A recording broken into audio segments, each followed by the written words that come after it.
Hi guys, welcome back to my channel. If this is your first time here, my name is Princess Ash here, and if you're a returning subscriber, welcome back to my channel. So today we'll be making this beautiful pot of Ogbono soup. I mean, look at the picture. I cannot wait to share this recipe with you guys. So let's just get right into it. But first of all, I'll be listing the ingredients I used to make this. So yeah, the first thing we have is our goat's meat. We have our panla, we have our yellow pepper, we have our scotch bonnet, we have our crayfish, we have our okwehi. Let me tell you, your ogbono soup is not complete without this. We have our ogbono, our grinded ogbono, we have our red oil, we have our salt, we have our stockfish, we have our ugu leaves, and we have our uziza leaves. So this is what I'll be using to make the soup. So let's just get right into it.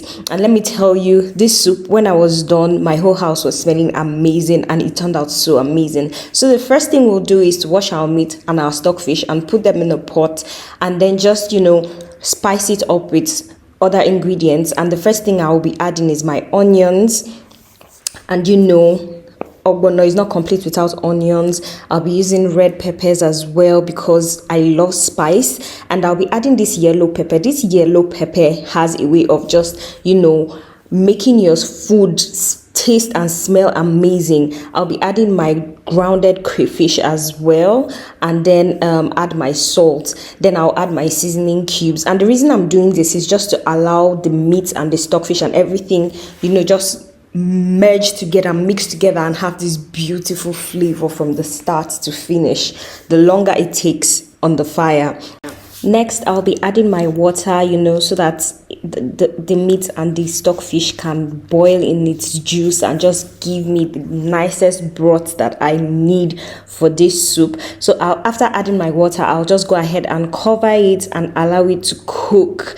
And it has been cooking for a while now, so I will be adding my panla fish. The reason I love to use panla in my soups is because it does not break. You can still see pieces and bits of it after you are done cooking. So yes, I will be adding my panla at this point after my meat has been cooking and my stockfish has cooked as well. So I will just cover this and allow to continue cooking to release the juice from the fish as well.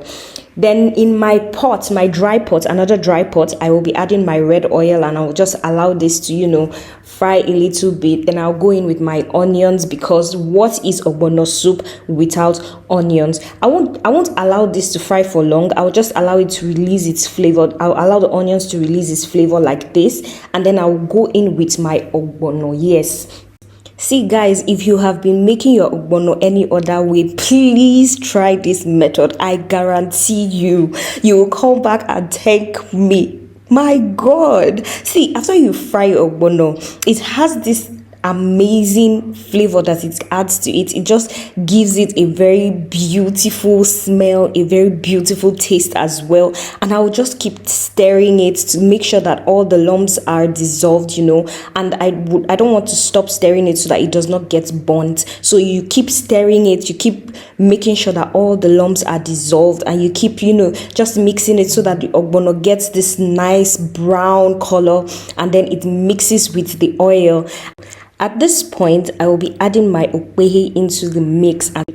You can as well boil your okwehi in your meat as you're cooking it, but today I just decided to dissolve it and add directly into my my ogbono that is frying. Yes, so you can do it either ways. You can add it like this, or you can boil it with your meat, whichever works for you. So I will just stir this, and at this point I will bring back my meat that has cooked, my meat, my stockfish, my panla, and my spices, and then I will pour it into my ogbono mix that is frying, and then I will just add in more water until I get the right consistency that I want. So this is me just stirring to make sure that everything is right. And this is my ogbono that has been cooking for a while. Just look at that panla, my goodness guys. At this point my ogbono is almost ready. I cannot wait to eat. I cannot wait to eat this ogbono tastes and smells amazing. So this is me just stirring it. And then at this point, I will go ahead to add my uziza leaves. Yes. Let me tell you, ogbono soup with uziza leaf is a game changer. 2 secret ingredients: okpehe in your ogbono and uziza leaf. Let me tell you, cannot go wrong. You will thank me if you try this. It smells amazing. It tastes amazing. You will not want to cook ogbono soup any other way. So I'll just leave this to cook for a while, and then I will come back and add my ugu leaves. Yes, ugu leaves is the final step in making your ogbono. And then you don't want to leave this for so long on the fire, because you don't want your ugu leaves to become black and dark and change the color of your soup. So you, after adding your ugu, you just turn it, you stir it and leave it for, let me say, 2 minutes, and then you can turn off your heat. This is me just, mixing everything together, making sure that my ogbono is right, the texture and everything is right. And basically my ogbono is ready at this point. I will be pairing this beautiful soup with very hot eba. And if you try it, please let me know what you will be pairing your ogbono soup with.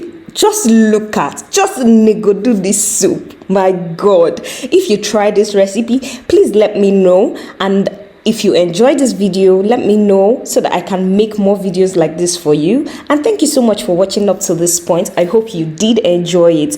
Thank you, and until next time, bye. Don't forget to subscribe. Yeah, bye.